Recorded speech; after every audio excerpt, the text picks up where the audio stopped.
Yo, what's up, everybody? This is Marcus from the Weekly Spot back again with another review, and today I'll be doing a movie review of Mortal Kombat. Get over here!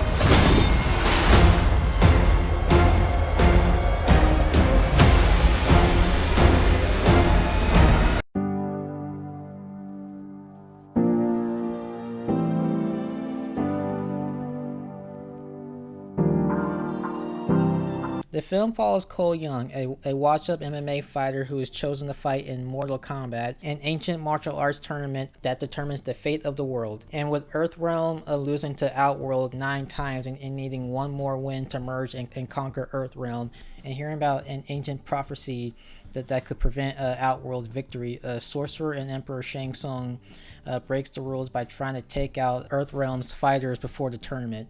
So now Cole and the other chosen fighters must stand together and fight against Outworld's enemies in a high stakes battle for the universe.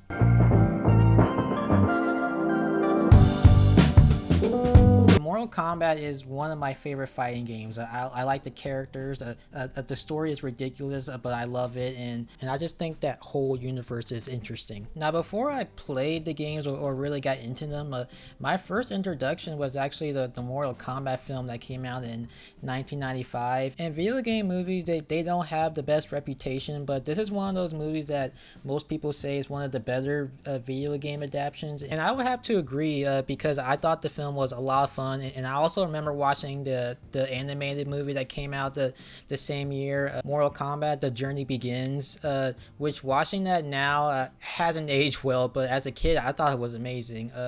So hearing about another Mortal Kombat film coming out, I was excited because the last live action film was Mortal Kombat Annihilation that came out in 1997, which is the sequel to the one that came out in 1995, and and I'm not gonna lie, that movie was a lot of fun too. But the difference between that and the first one was that the first one was good. This one was so bad that it was hilarious. It's definitely a guilty pleasure, and I got even more hyped when I watched the first trailer that came out. Like I just thought it looked epic and it looked amazing. So after finally watching the film, I can honestly say that though it's not as awesome as I hoped it would be, it was still an okay movie. The characters I thought were cool, but I feel like the movie didn't really spend any time with most of them though. This movie had a pretty solid cast with some decent performances, which by the way, I'm gonna butcher like most of these names, so I just want to let people know, and I'm not really good with names, so I apologize. But out of all of them though, the ones that really stood out to me was Josh Lawson as Kano, and it's not that I don't like Kano. It's just I never thought he would be one of the highlights. Like some would say that he carried this movie, and I can see why people would say that because I thought he was hilarious from beginning to end. My other favorites are Kung Lao, played by Max Huan, Sub Zero, the first Sub Zero, Han, played by Joe Taslim, and Hiroyuki Sanada as Scorpion. Han Chen, I thought he was okay as Shang Tsung, but he didn't do much though. Like he was just there. And the same with Raiden, played by Tadanobu Asano. I mean, he was cool and all, but him and Shang Tsung, they were just kind of put on the sidelines. Like it would have been cool to at least see one fight scene with these two, you know. Many of the villains in this are kind of forgettable. However, though, Sub Zero I would say is the exception because he has such an effective and menacing presence in the movie from the opening scene that established his history with Scorpion. And as for Scorpion, he may not be featured in the movie for as much as I hoped he would be, but the scenes that he had were pretty awesome. And I thought these two were the perfect casting for these characters, and they also had the best action scene in the movie. Jessica McManey, I thought was good as Sonya Blade. She was a solid character. She was sort of like the underdog in this. And Mekay Brooks, I thought he did a good job as Jax. After his introduction, which I thought was cool, by the way, he was kind of put on the sidelines for like half of the film, but he did come back though, and I thought he was a pretty cool character. And the mechanical arms I thought looked really good as well. This movie, I have to say, has some pretty decent effects. Liu Lin I thought was good as Liu Kang.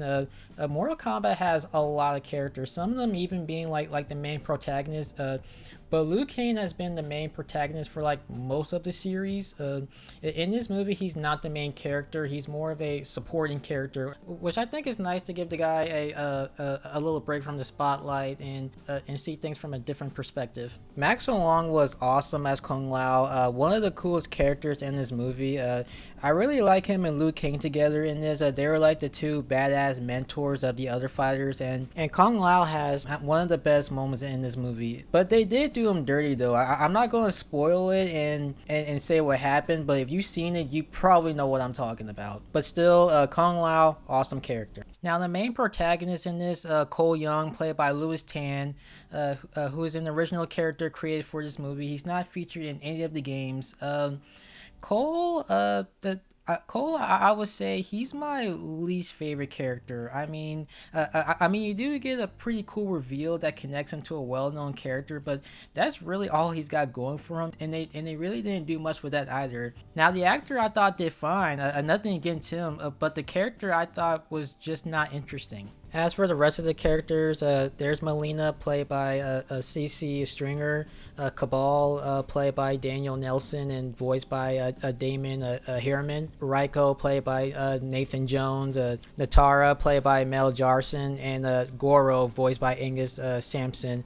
We got to see some action scenes from them, which is cool, but as I mentioned before, there wasn't much to their characters.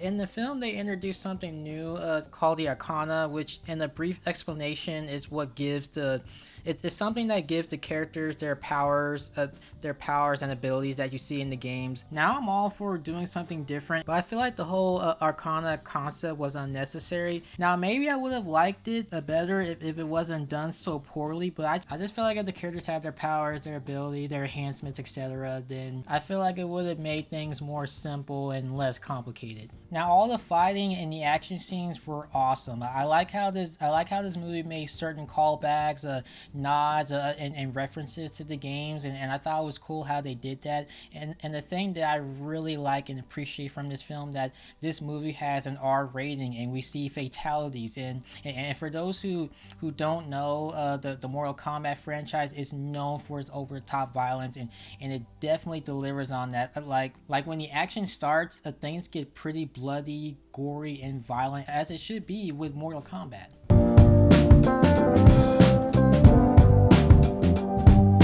Overall, this movie, though, is not a flawless victory. I don't think it's a complete loss. The story was okay. Some of the characters were good, but most of them I feel like didn't get enough screen time. The main character I didn't think was interesting.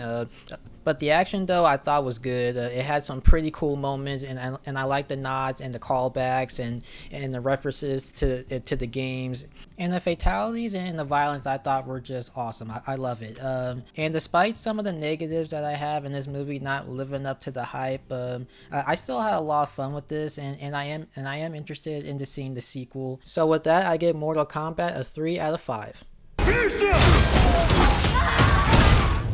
Kano wins. You fucking beauty. Now that'll be it for my review for Mortal Kombat, and let me know what you think, and are you excited for the sequel? This is Marcus from the Weekly Spot. More content will be coming out soon, but until then, take care everyone.